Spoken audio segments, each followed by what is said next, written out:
Hello, everyone, and thank you for joining me on another episode of The Chamber Within. Have you ever heard of the term echo chamber? Now, I have a passive understanding of this term, so for the sake of this episode, I decided to look up a definition. And with a quick Google search, I found that the echo chamber is described as an environment in which a person encounters beliefs or opinions that coincide with their own, so that their existing views are reinforced and alternative ideas are not considered. Or I'll go a step further and say alternative ideas are dismissed. So this extends beyond the news media we digest, and it spreads outward and reflects the people we have in our social circle, who we are in constant contact with, the people we seek advice from, and the family members that we keep close. In fact, if we all Googled a particular term or idea, we would get different results that closely resemble the general idea of previous searches, which is very interesting because that means our realities have a slight difference in what we consider to be true. When I heard the term echo chamber, it was about 10 years ago when I heard it for the first time, so back in 2016, and I thought to myself, no way. I am a well balanced kind of person that can consider other possibilities that may not be reflective of my own ideations. But in reality, I was not. I was, in fact, choosing to live in a particular reality where my beliefs served me. In 2016, I had many fears and limitations about my own self because I learned that erring on the side of caution was the safest route to help me navigate a dangerous world. Where did I learn that? By believing I had to be on the lookout all the time. So, in order to feel empowered and help others today, I wanted to discuss our malleable reality. Malleable meaning soft, changeable, bendable, what you believe wholeheartedly is your personal truth. I used to assume that it was fixed reality until I began to learn more about how we construct our world unconsciously. We can change this echo chamber if we choose. What if we considered the possibility of more good things happening to us, of more love surrounding us, and having or creating more experiences that allowed us to appreciate this life? The malleability begins with the concept of self, what you believe to be true about you. One of the most popular quotes from Buddha is, "All that we are is the result of what we have thought. It is founded on our thoughts. It is made up of our thoughts." It's easy to tell how we see ourselves and our self concept by how we describe others around us. For example, you may say, "That person is so smart," probably because they were able to do something you are not, or they exceeded your expectations and your unconscious biases toward them by exemplifying a level of intellect you assumed was above them. So now you're shocked because you judge the book by its cover. Or how about that person is so dumb because they cannot complete a simple task that is relatively easy to you. Do you see what I mean? Our entire personal experience, the world and people around us, is completely predicated on how we see ourselves and our juxtaposition to it. Being in the room of capable adults and thinking, "I don't belong here," or thinking, "I'm the smartest one in this room." This is something many people struggle with as an idea or identity issue. It's commonly described as the imposter syndrome. I say that to say how you see others is a reflection, always and without fail, in direct relation to how you see yourself. This is changeable. Now, as far as all the things that surround you, the objects, I mean, the things in the room, literally, these are all things you have somewhere down the line have previously wanted.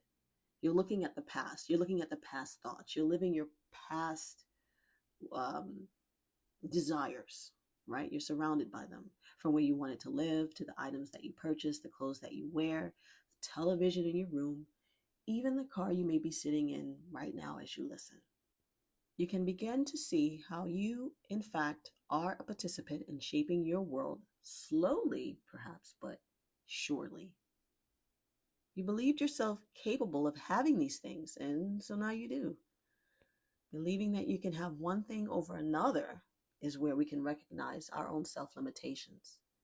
These limitations are lies that we tell ourselves for one reason or another. Years ago, back in the 90s, I used to love the Disney lineup after school, and one of my favorite shows was DuckTales. This one episode stuck with me for years and years because they had a cousin visiting their town. And his whole entire persona was that he was lucky and things just worked out for him. And I thought to myself, how could someone else have a different reality than the rest of us? I mean, he showed up and he had not a dime to his name, and money just showed up in his experience. Like literally, he lived in a different world. Aren't we all experiencing the same thing? Yes and no. Now, we have a collective experience, but our own separate interpretations of it. One of my favorite affirmations to get beyond the lies of self doubt is things are working out for me. It's loose, non specific, and ultimately believable. I choose it as a go to because it comes in handy during what seems like a not so great day, because that too can work out for me. It's in the realm of possibility. Malleable, meaning bendable. There is surety in what we expect to see, and I expect to see things working out for me eventually. If not right in this moment, I expect to see it eventually. I do my best to work with this material, but the shift from one reality to another comes gradual, so I stick with it. A side note, I remember having a nightmare one day, but the nightmare I was having was a previous life, right? It was a previous reality for me. It was a previous day-to-day interaction. I was very upset. I was arguing. I was going back and forth. And I was thinking to myself, man, I can't believe I'm back here again. And then I woke up. And that told me I had shifted realities um, in a great way, like a huge leap, because I no longer experienced that stress. I experienced peaceful days, many, many peaceful days, many more than stressful days. I'll say that. I remember, I think it was 2019 when I heard about the MIT study that stated that there is about a 50% chance that we live in a simulation. And I instantly thought to myself, well, if you believe in the afterlife, which I do, not everyone does, but I do, then perhaps that is the real you. That's the real me. And this, in fact, is the dream or playtime or the testing place. I don't know. But this is the temporary me and the afterlife is the real me. Perhaps it is a simulation. Who knows? But on the chance that it is a simulation, which I think it is, I would love to know how to play the game better. Our thoughts and emotions are perhaps the game controller buttons, right? We pick the thoughts and we try to shift the emotions. And then our beliefs are the level of play. I'm still working with this idea, but the different levels reflect our ability and awareness of the game once you realize you're in it, right? And operating without fear is what leads us to self mastery. By the way, the term do not fear and the ideology of overcoming fear and anxiety is very common across many spiritual and religious texts.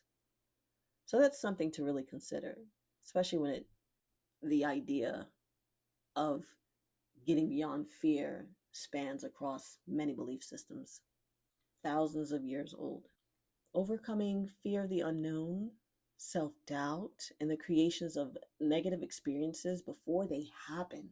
Like we're just creating, oh, what if this happens and that's going to really make me mad before they happen? Just to overcome all of that would be an upgrade in experience for many of us. The first step is realizing that we are all in the driver's seat. So, how will you begin to step outside of your echo chamber if you choose to change your reality? If something in this episode resonated with you, I'd love to hear what came up for you. You can now leave me a voice message using the link in the description. Again, this is a space where we get to share, reflect, and make sense of this journey together. Thank you for being here and have a great week. I'll talk to you later. Bye bye.